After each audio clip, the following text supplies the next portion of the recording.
А'уду биллахи минеш-шайтанир-раджим. Бисмиллахир-рахманир-рахим. Аллах Таалага чексиз мактоолор болсун. Жана акыркы пайгамбарыбыз Мухаммад Мустафа саллаллаху алейхи вассаламга Аллахтын саламы жана салаваттары болсун.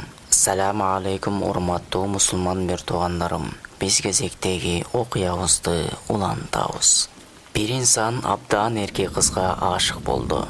Анын бардык эркелигине, кайсарлыгына карабай турмуш курду. Ал аялдын исламдан тарбиясы абдан аз эле. Ошондуктан да эринин кадырына жетпейт эле.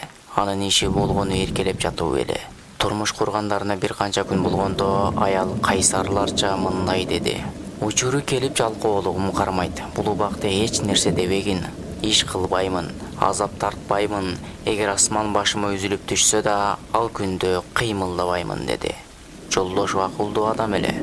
Бир аз сүкүт кылып аялынын сөзүнө түшүнгөндөй болуп: "Макул эркетайым, менин да убакыт өтүп акмактыгым тутуп калат. Бул убакта сен да менин ачуума тийбегин" деп жооп берди. Арадан айлар өттү, аялынын кайсарлыгы артып баратты.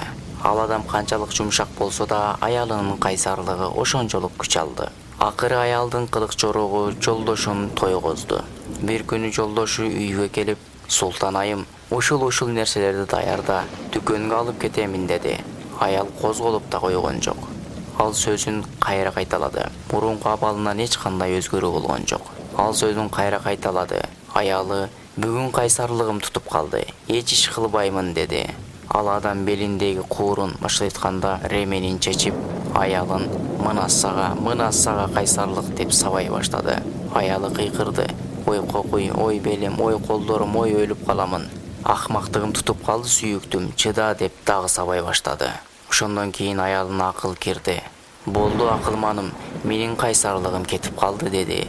Ошентип эринен акмактык калып, аялынан кайсарлык калып, эски адаттарынан кутулуптур. Үйлөрүн бейиш бакчасына айланышын каалаган аялдар жолдошуна кандай сый-урмат көрсөтсөк деп ойлонушат жана бул жол менен жүрүп бактылуу өмүр кечиришет. Кээ бир аялдар өздөрүнүн айла амалдары менен өз бактысын жок кылышат. Жолдошумду кандай кылып алдаймын деп түрдүү-түркүн ойлорду, амалдарды таап, өз бактысын бузууга курал кылып иштетишет. Кыргызстанда институт, медресе, ислам университетинде окуп, бир аз илим алып калган, күйөөлөрүн тоготпогон, алардын көңүлүн ооруткан: "Бул менин милдетим эмес, аны мен кылбаймын, болгону төрөп гана беремин, керек болсо баланы багуу да менин милдетим эмес" деген хиджабтагы аялдар пайда болду.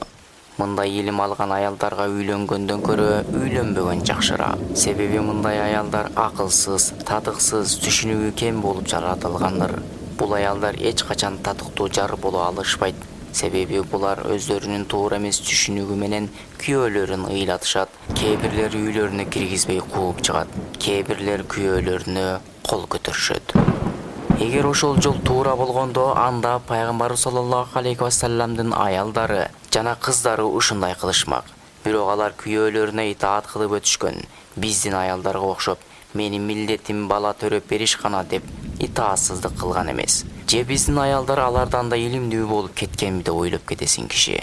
Чындыгында пайгамбар саллаллаху алейхи вассалам: "Эгер мага Аллахтан башка дагы бирөөгө сажда кылдырууга мүмкүнчүлүк берилгенде, аялдарды күйөөлөрүнө сажда кылууларын буйрумакмын" деген эле.